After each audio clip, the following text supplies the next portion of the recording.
Түсіндіңіз бе? Намазы бар. Одан кейін осы Фатиханы оқиды, Зәм сүресін оқиды, кейін барып, қашан имам уәләд-долин дегенде жаңа Фатихада әминді айтады деп атады. Кім? Ұйғышы. Қала әмин ва яқулу мустам дейді, ва яхфунаха дейді. Ұйғышы да айтады. Ұйғышы не деп айтады? Әмин деп айтады. Екеуіне де айтса ма?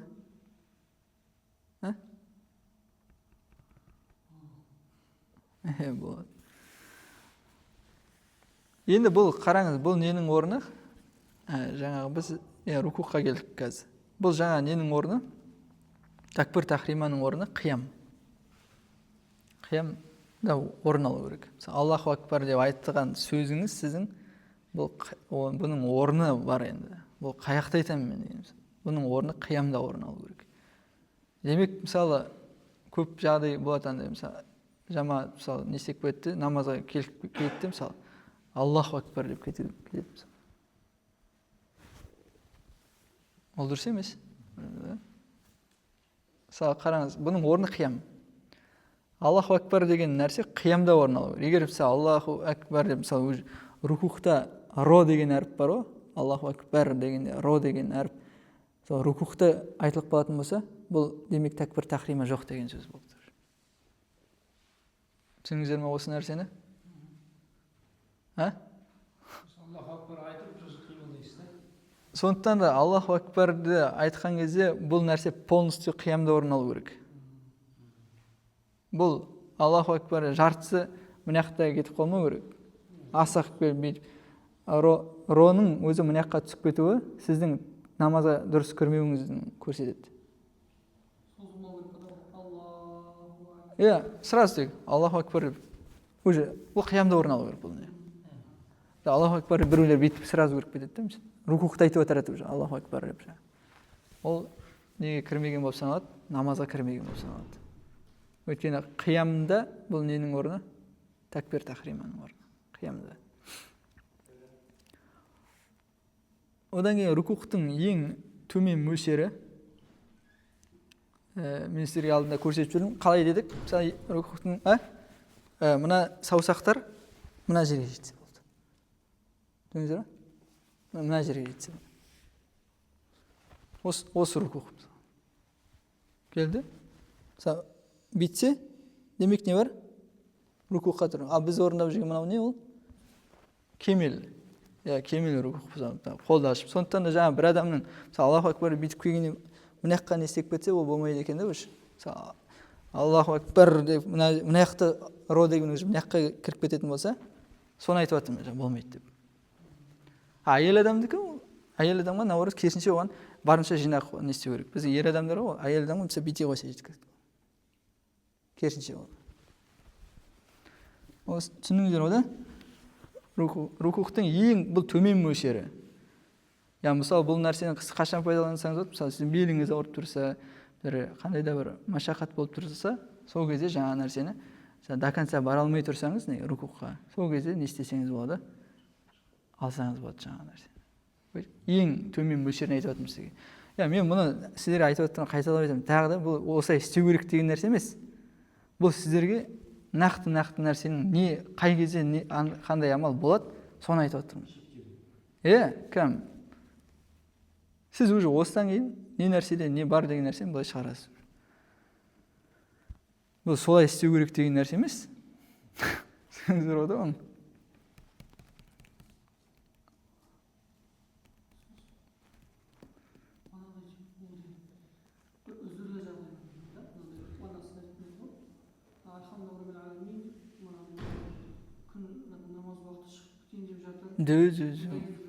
Қаралмайды ол.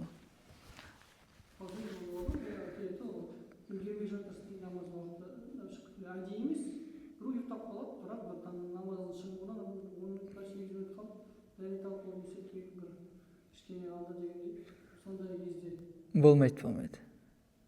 Жаңа бәрібір де егер мысалы андай нәрсе қандай да бір намаздың уәжібін, мысалы сіз әдейі тәрк ететін болсаңыз, фатиханы мысалы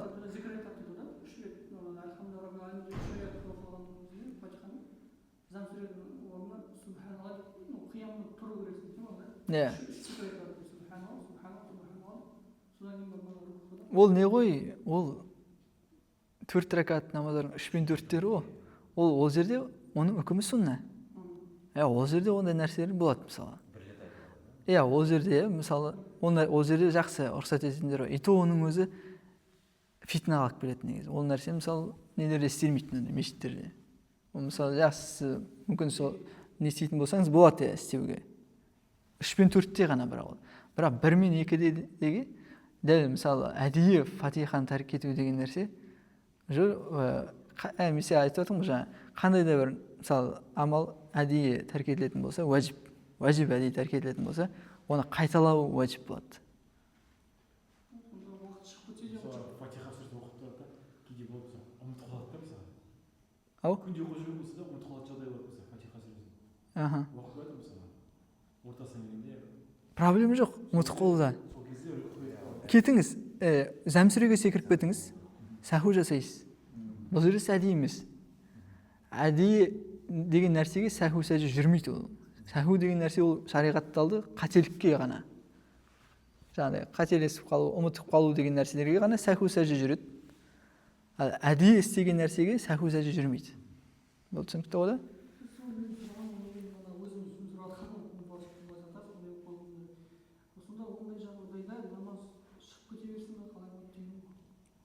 Мысалы, нақты ситуацияны айтсаңызшы. Таң намазда мысалы бір сарау минуттар қалды дейді. Жақсы. Аллаху акбар деп тұрдым. Дәрет алды. Неше минут бар? Дәрет алдыңыз. Дәрет алып болдыңыз. Бәрінде болады ғой. Бәрінде болады ғой. Дәрет алып болдыңыз. Қарасаңыз 2-3 минут қалған. 2-3 минут деген негізі кәдімгі үлгеруге болатын уақыт. Тез оқысаңыз. Әрине, ол кезде скорость қосасыз просто. Мысалы уақыт не істеп қойыңыз, просто тез, фатиханы тез, қысқа мысалы. Кәусар не? Ал мысалы үлгере алмайтын болсаңыз, сіз бәрібірден бірақ сізге андай нәрсе жоқ. Нені тәрк етіп жібер деген. Мүлде ондай бәрібір сіз ана тәрк ететін болсаңыз, әдейі. Мысалы бәрі қайтадан оқуға уәжіп болады. Мысалы 1 минут қалды, 1 минуттан сіз оқып жатсыз, бірақ үлгермедіңіз, уақыт шығып кетті ме? Кейін жаңа 10 минуттан кейін қайтадан оқисыз. Таң намазын бұл. Мындай естіген өтіп келген болу сонда күн 1 минут қалды дейді, Аллаху акбар деп сен кірсең болды. Ол таң намазына қатысы жоқ оның. Басқа намаздарда ол бүкіл басқа намаздардың бәрінде бар. Ол тек қана таң намазында жоқ. Таң намазы қалай уақыт шықты ма, бас қойып кірді ме, бітті. Сол кезде таң бұзылып кетеді уже. Бұзылады сол.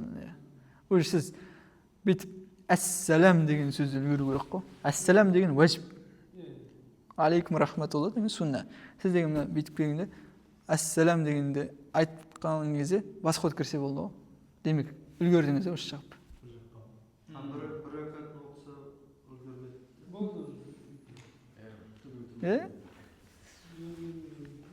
Айтып отырмын ғой, сол екі болған кезде жаңағыдай тисе, ол кезде де жаңағыдай болады. Жаңа нәрсе істеу болады мысалы. Сразу тек ат-тахиятты оқып қана сразу шығып кетесіз болды. Ана сүннаттарды оқып отпайсыз, ол кезде жаңағыдай уақыт не болады мысалы. Сол жаңа, мысалы жаңа қысқартатын нәрселер қысқарту болады мысалы. Бірақ қырағатты емес. Мысалы, ол міндетті түрде фатиха оқу керек, зәмсүре оқу керек. Бірақ жаңағыдай мыналарды бір-бірден айтып кету болады. Бір мәрте айтып кетуіңіз болады. Бір мәрте мына жерде сіздегі мына нелердегі тұрудағы мәселе, мына рукухта тұруда, сізге тек тұрсаңыз андай жүрек орнығатындай мөлшерде тұру уәжіп бұл жерде. Оған мысалы бір мәрте айтуыңыз жеткілікті. Жүрек орнығу үшін Субхана Роббил Азим деп айту үшін жүрек орнығуға жеткілікті. Біз 3 мәрте айтып жүру ол сүнна. 3 мәрте айтып жүру сүнна. Ең уәжібі оның не? Жүрек орнығатындай нәрселер. Тыныштық табатындай. Тұрасыз, Субхана Роббил Азим. Кеттіңіз. 3 рет айтқан жоқпын. Көрдіңіз бе? Сәждеде дәл солай. Сәл кідіріс, жүрек орнығатындай болды.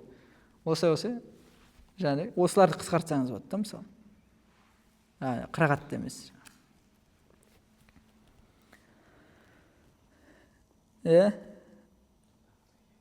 Кейін одан кейін жаңа сәжде мәселесі. Рукух түсінікті да? Рукухтан кейін не істейміз енді? Көтерілеміз. Сәми Аллаху лимен хамида айтады.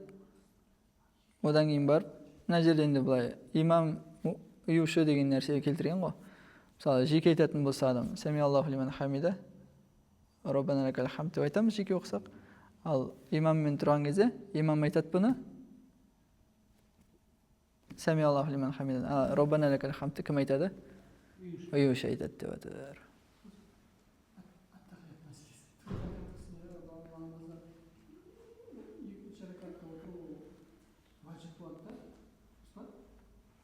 Ау? Екінші ракатта тахият ваджиб болады. Соңғы отырыста тахият парыз. Мынандай. Отырыстың өзі парыз. Мынандай нәрсе ғой. Отырыс парыз.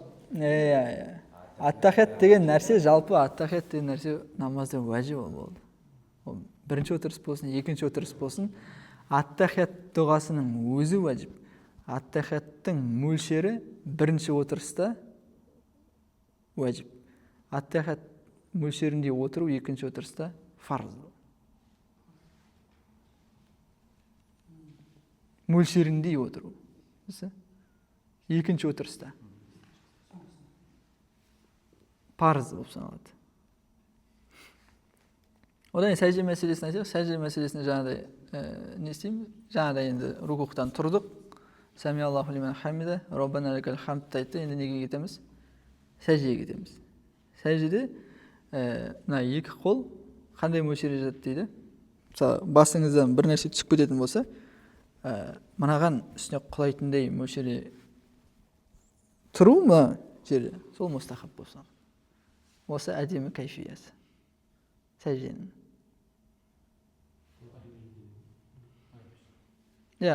Когда айтып отырмын сізге, басыңыздан бір нәрсе бет құлайтын болса, сол келіп мынаның үстіне түсетіндей ұстау, сол мустахаб. Түсінікті ма? Так. Одан кейін жаңағыдай бетімізді мұрнымызбен не істеу? Сәжденің недесін айтып отыр қой енді. Когда үзір болған кезде, мысалы, мұрынға шектелсеңіз болады. Үзір болған кезде, мысалы, маңдайыңызда бір жара тұр, сол кезде тек мұрынмен сәжде етіп кетуге болады. Түсіндіңіз? Мына жерде бір жара бар. Егер барсаңыз, мысалы, ол жаңағыдай не істеп ашылып кетуі мүмкін, не істейсіз? Мұрынмен шектелсеңіз болады деп жатыр. Фатуа осыған байланысты.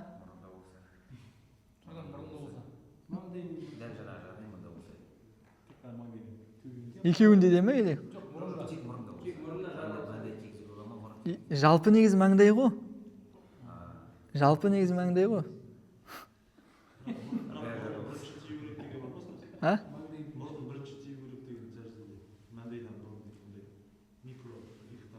Бар ғой. Детальный бүйтіп нелер бар ғой, жалпы. Қатты бірақ ол мәселе емес жалпы.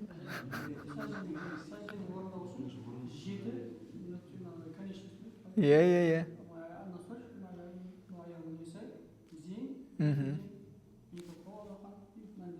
Жақсы. Неше болса да біреу, екеу, екі тізе. Бесеу болды ма? Бесеу, екі аяқ, жетеу. Сондықтан да, егер мысалы адам сәждеде жатқан кезде бүйтіп аяқ көтеріліп кететін болса, проблема жоқ.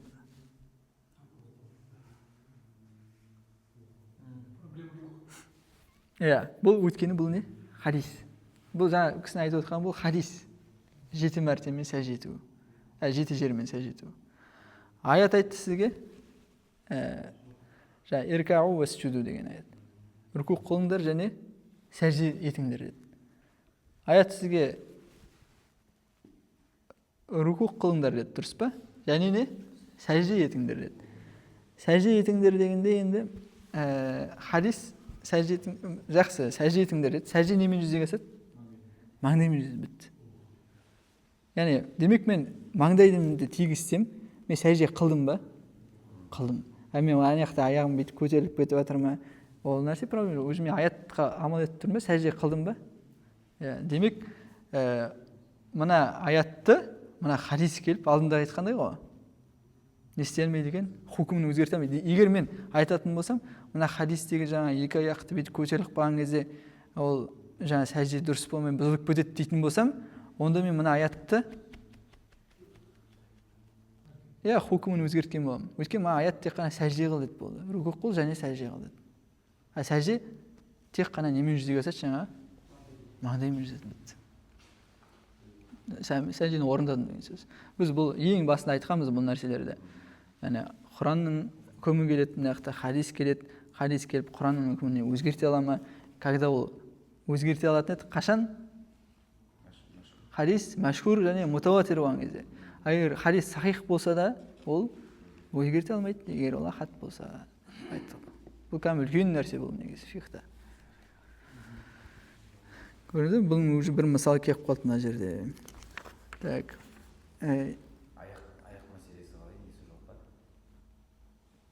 Сәждеде. Жоқ, дәл сол халде қалдырасыз болады. Қалай мысалы, неде тұрсыз? Болды, сол халде.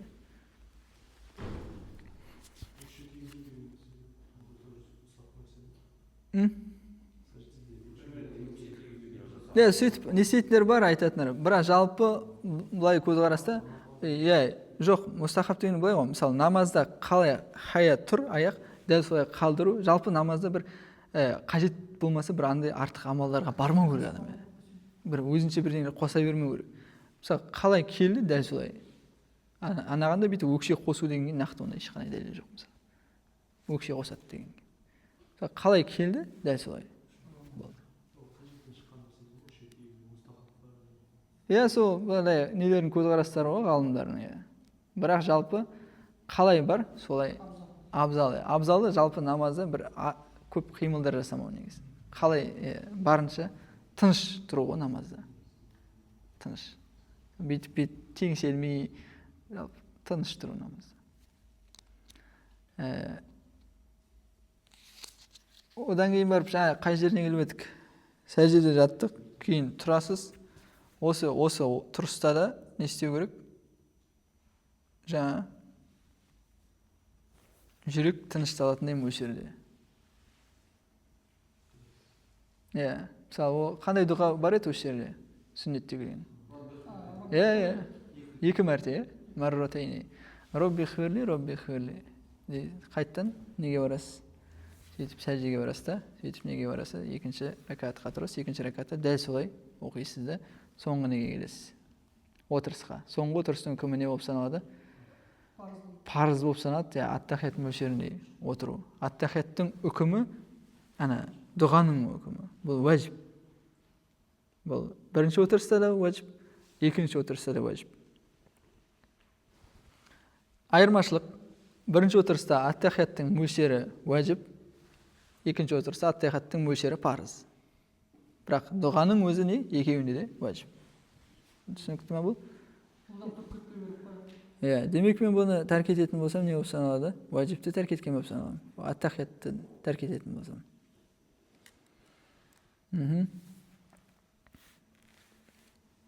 Одан кейін барып, айттық жаңа сәлем мәселесінде. Сосын не істейміз? Ат-тахиятты айту уәжіп.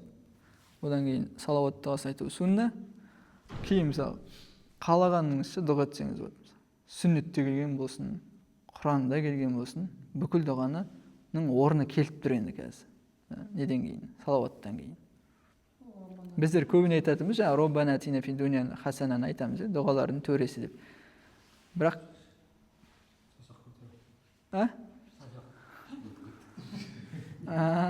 саусақ көтеру мәселесінде нешесіне көзқарас бар олар? Бір көзқарас бар, просто былай көтеру бар, қойып қояды. Біреу бар былай, өйтіп қойып қою бар. Сосын былай қойып қою бар. Мысалы, тұрдыға бүйтіп мысалы бар, бүйтіп қойып қою бар. сосын былай бар. В общем, былай бар сосын. Вообще көтермеу. Бұл да кәдімгі сунна. Негізі көп мысалы адамдар ойлайды, мен мынаны көтергенде суннатты орындаймын деп. Мынаны істесеңіз де бұл сунна. Және бұл хилафтан, тартыстан шығу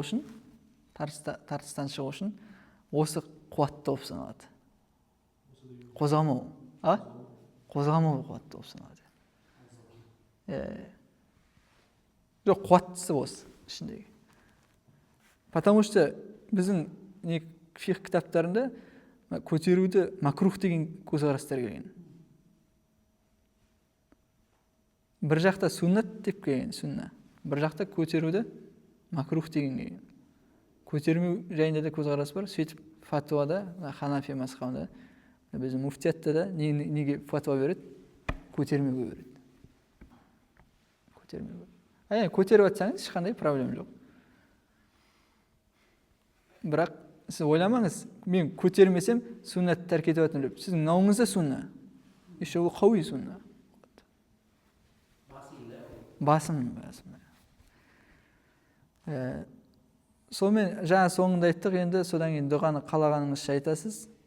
Кейін жаңа сәлем бергенде сізге айттым, ассалам дегеннің өзіне саналады дедім. Уаджиб болып саналады. Алейкум рахматулла сунна дедік. Екі жаққа да дәл солай уаджиб болып саналады. Ассалам. Екі жаққа да уаджиб болып саналады. Хукмда. Сонымен бітті намаз. Сәлем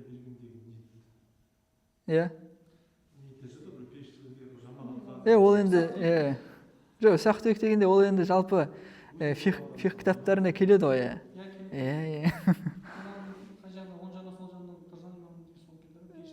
Дәл өзі.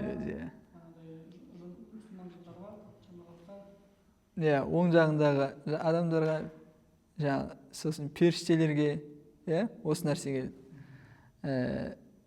Одан кейін барып, сол жақта да сондай. Бұның үкімдері енді бұл мұстахаб. Бұлай ниет ету мәселесінде. Бірақ бұл енді өкінішке орай қазіргі адамдардың көпшілігі істемей жүрген нәрсе ол. Оны білмеймін, қазір мұндай нәрсе ниет етіп жүрген адамдар. Бірақ бар сияқтысың кісілер істеп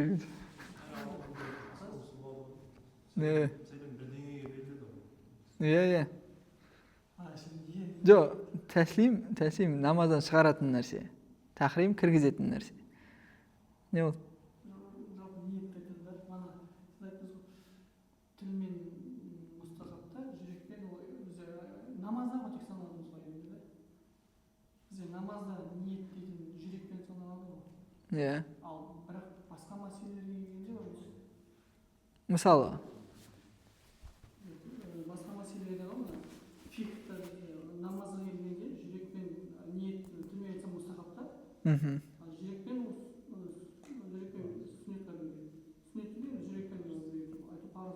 парыз ғой жүрекпен.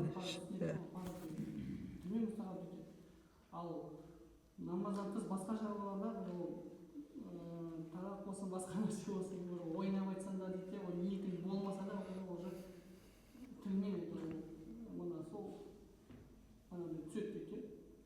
Ол талақ қой. Тек қана талақ емес, басқа мәселелерге де Исключение.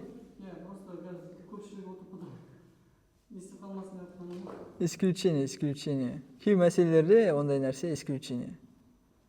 Жалпы.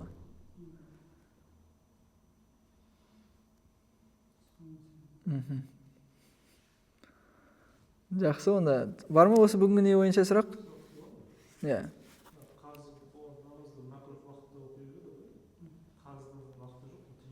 Қарызды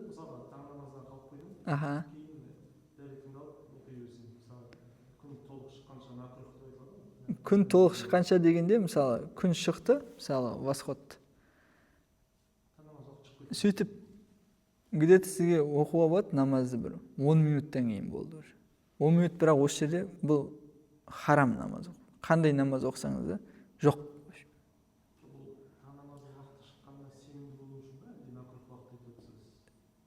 Сенімді болу үшін қалай? Жоқ, 10 минут. ол енді 30 минут, 40 минут деген былай айтылады ғой, жаңағыдай кей фиқ кітаптарында. Жалпы ең төмен мөлшері 10 минутта уже күн көтеріліп кетеді болды. Уақыт шықты ма, сіз 10 минутта күтесіз де, 10 минуттан кейін не істей бересіз? Қазасын өтейсіз. Кез келген нәрсе солай мысалы.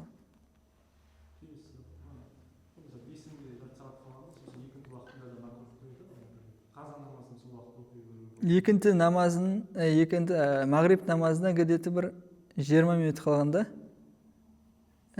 намаз оқылмайды.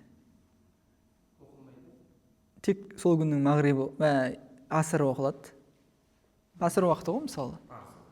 Мысалы асыр уақыты 7-те кірді, сағат 9:30-да шығады десеңіз, где-то 9:10-ға шейін бүкіл мысалы қаза болсын бәрін оқып аласыз.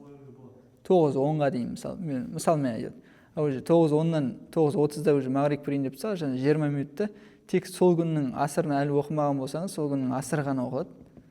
Бұна жерде бірақ қаза оқыған басқа намаздарды әкеле алмайсыз. Өйткені уақыттың сипатында нұқсандық бар.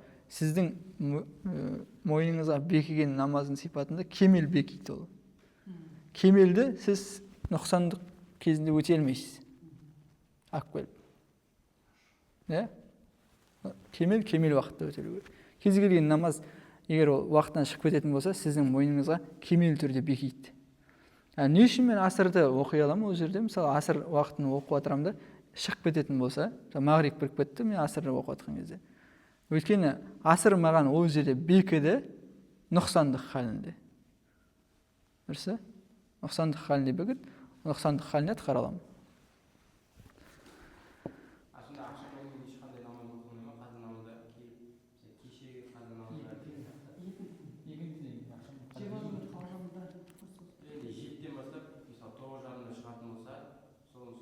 Оның кешегі намаздарда оқи беруге болмай ма? 9-дан 10 минут кеткенге дейін қаласыз. Оқи бересіз. 20 минут қалғанға дейін оқи берсеңіз болады деп. Дәл солай. Парызын оқып алсаңыз да қаза намаздарға рұқсат, қаза намаздарға өтей бересіз. Тек қана нәпілдер оқылмайды бұл жерде.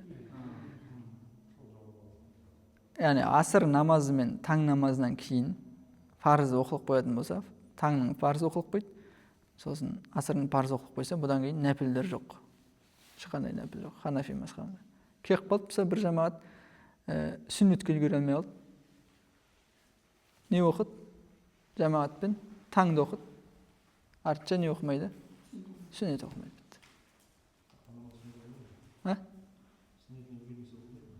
Сүннет оқылмайды.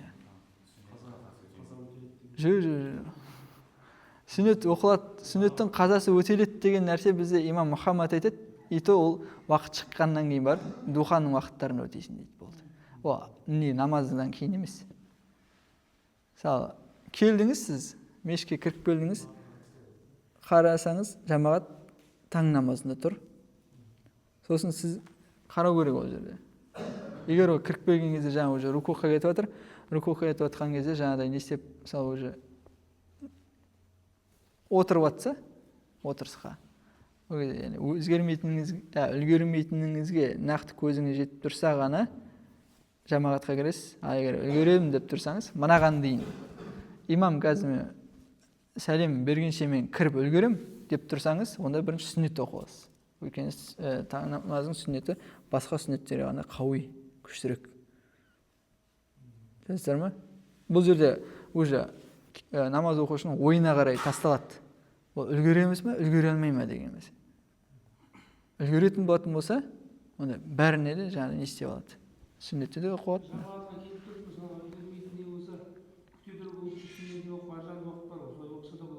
Жоқ, ол жамағаттың сауабы деген қайда ол. Үлкен нәрсені жіберіп қойып тұрса ол. Жамағатты көрсең сауап деген жағдайда бұл келді мысалы адамның асыр оқып шығып барады дейді, сен жамағаттың сауабын алып үлгердің дейді. Жоқ, оқу керек қой. Үзбей мысалы күнде 5 уақыт намаз мешітте жүрсе, жаңағы асырға кеш шығып қалады. Енді келгенде тұрып кетсе. Мен сөйте естегенмін, жаңағы Алланың мейірімімен жаңағы. Ол енді басқа нәрсе ол енді. Жоқ, жаңа сұрақ қойдым, мысалы 5 минут қалғанда таң намазына тұрамыз да. Уақыт кіріп кеткен жаңа сүннет уақыты бар ғой, 10 минут оқылады. Сол кезде мысалы жылдам дәрет алып алып соңғы отырысына келіп үлгерген дұрыс па, или үйден жаңағы сүннетін оқып парызын оқыған дұрыс па? Не ал дейсіз? Жамағатқа енді жаңа сүннетін үлгере алмаймын ғой. Жоқ, әрине жамағаттың нәрсесі үлкен ғой. Осыған нетеміз ғой. Әрине, ол үлкен нәрсе ғой. Өте үлкен нәрсе ғой. Бір ешқандай сүннет, ешқандай сүннет намаздар бүкіл жиналып келіп, мысалы өміріңізде оқыған бүкіл сүннет жиналып келсе де, ол бір парыздың орнын баса алмайды ол.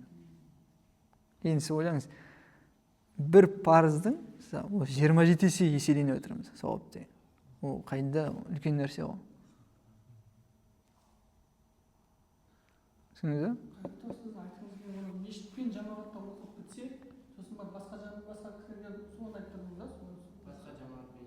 Сол жерде. Жоқ, былай өзім оқып жатсам дейді, мысалы жамағат өзім бере алмаймын, мысалы келіп тұрып көріп тұрып, сосын сүннет жоқ, басқа өзім парыз орындарсам бола ма деп.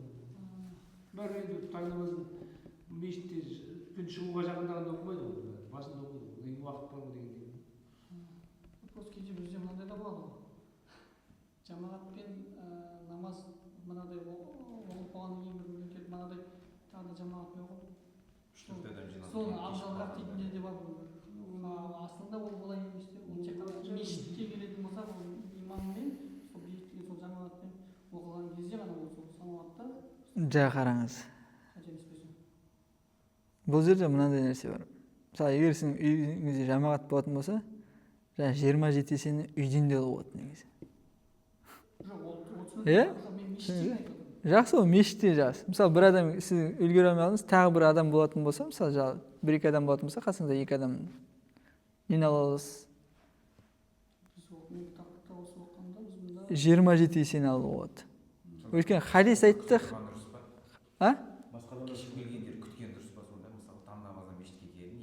Жоқ, мына жерде имаммен бірге оқып тұрған нәрсе ол бәрі бөлек болады.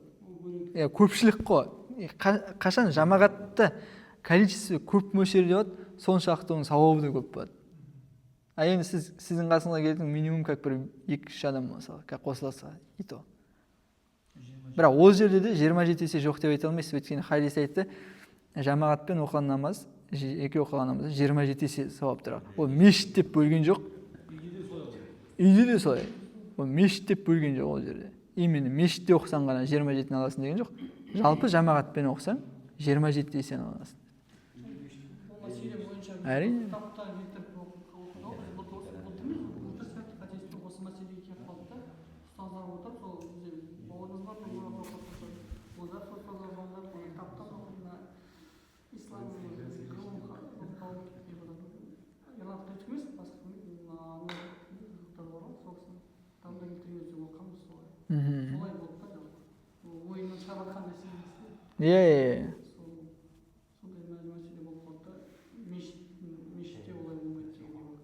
Қалай болмайды дейді.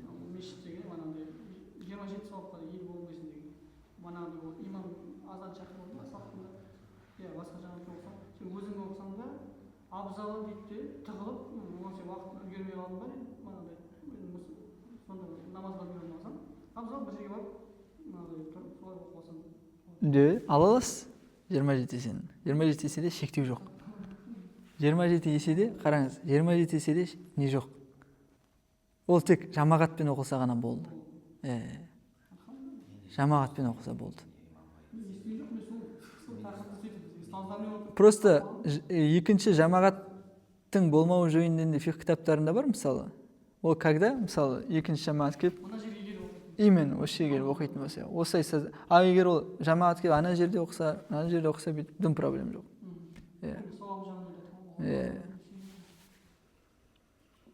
Сауап жағына не істемеңіздер енді. Алланың рахмы. 2 адам жамағат. Жұмада жамағат емес дейді Абу Ханифа. Жұма намазында. Субханак Аллахумма бихамдик, нашхаду ан ла илаха илля анта, настағфирука ва натубу илейк, би рахматика я архамар рахимин.